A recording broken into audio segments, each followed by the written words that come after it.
Welcome to recipes in my way. இன்றைக்கி நம்ம அருமையான சுவையில் எல்லா வகையான சாதத்துக்கும் பொருத்தமான ஒரு சைடிஷ் தான் செய்ய போகிறோம். இதை சாப்பிடும்போது கொஞ்சம் நான்வெஜ் ஃபீலிங் வர்ற மாதிரி இதை எப்படி செய்கிறது, இதுக்கு தேவையான பொருட்கள் என்ன பார்க்கலாம் வாங்க.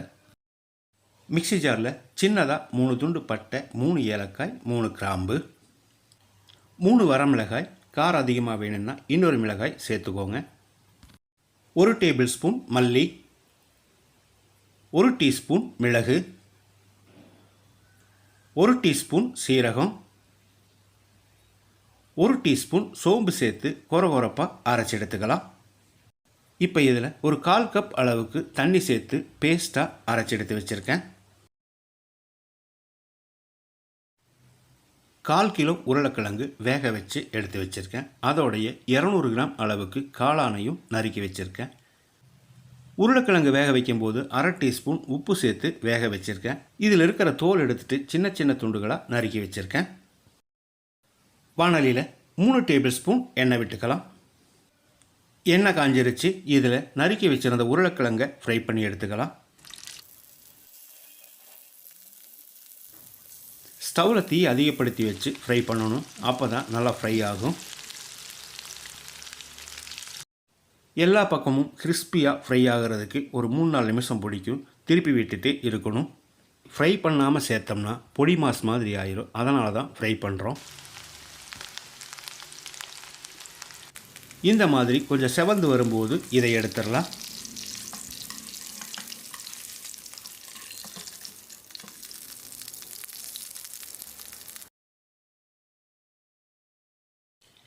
இதே மாதிரி காளானையும் ஃப்ரை பண்ணிக்கலாம்.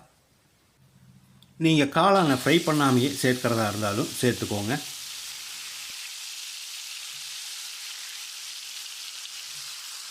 காளான் ஃப்ரை பண்ணும்போது காளான்லேருந்து தண்ணி விடும். அந்த தண்ணி ட்ரை ஆகிற வரைக்கும் இதை ஃப்ரை பண்ணணும்.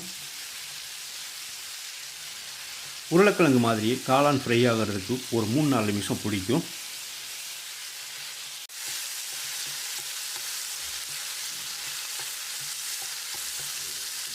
காளான் நல்லா ஃப்ரை ஆயிடுச்சு. அதில் இருக்கிற தண்ணியெல்லாம் கிட்டத்தட்ட வற்றிருச்சு. இப்போ இதை எடுத்து ஒரு பிளேட்டுக்கு மாற்றிடலாம்.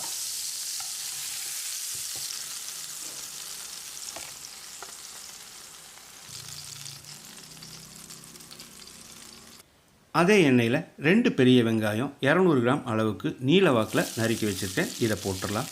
கூடவே கொஞ்சமாக கறிவேப்பிலை. வெங்காயத்தை நல்லா செவந்து வர்ற அளவுக்கு வதக்கணும்.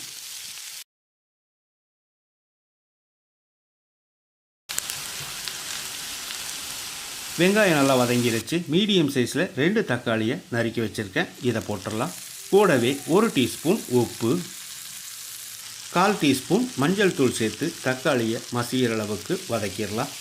காளானை ஃப்ரை பண்ணாமல் சேர்க்கிறதா இருந்தால் தக்காளி வதங்கின உடனே காளானை போட்டு ஒரு 5 நிமிஷம் ஃப்ரை பண்ணணும். தக்காளி இந்த அளவுக்கு வதங்கினது போதும். இதில் 2 டீஸ்பூன் இஞ்சி பூண்டு விழுது. நம்ம ஏற்கனவே அரைச்சி வச்சுருந்த மசாலாவையும் உள்ளே ஊற்றிடலாம். கூடவே மிக்ஸி ஜார் அரைச்சி கொஞ்சமாக தண்ணி சேர்த்துக்கலாம். மசாலாவோட பச்சை வாசனை போகிற அளவுக்கு ஒரு 2-3 நிமிஷம் அளவான தீயிலேயே இதை நல்லா கலந்து விட்டுட்டு இருக்கணும். மசாலாவோட பச்சை வாசனை போயிடுச்சு. இப்போ நம்ம ஃப்ரை பண்ணி வச்சுருந்த உருளைக்கிழங்கையும் காளானையும் சேர்த்து பெரட்டி விட்டுடலாம். உருளைக்கிழங்குலையும் காளான்லேயும் மசாலா பிடிக்கிற மாதிரி ஒரு 2 நிமிஷம் நல்லா பெரட்டி விடணும். தேவைப்பட்டால் கொஞ்சமாக தண்ணி சேர்த்துக்கோங்க. இந்த ஸ்டேஜில் உப்பு சரிபார்த்து போட்டுக்கோங்க. நான் ஒரு 1/2 டீஸ்பூன் உப்பு சேர்க்கிறேன். நீங்கள் தேவையான அளவுக்கு போட்டுக்கோங்க. அருமையான சுவையில் மணக்க மணக்க உருளைக்கிழங்கு காளான் வறுவல் ரெடி ஆயிடுச்சு. பொடியாக நறுக்கின மல்லி இலையை தூவி கலந்து விட்டு இறக்கிடலாம். புரட்டாசி மாதத்தில் நான்வெஜ் சாப்பிடாமல் நமத்து போன நாக்குக்கு ருசியான இந்த காளான் உருளைக்கிழங்கு வறுவல் ஆறுதலாக இருக்கும்னு நினைக்கிறேன்.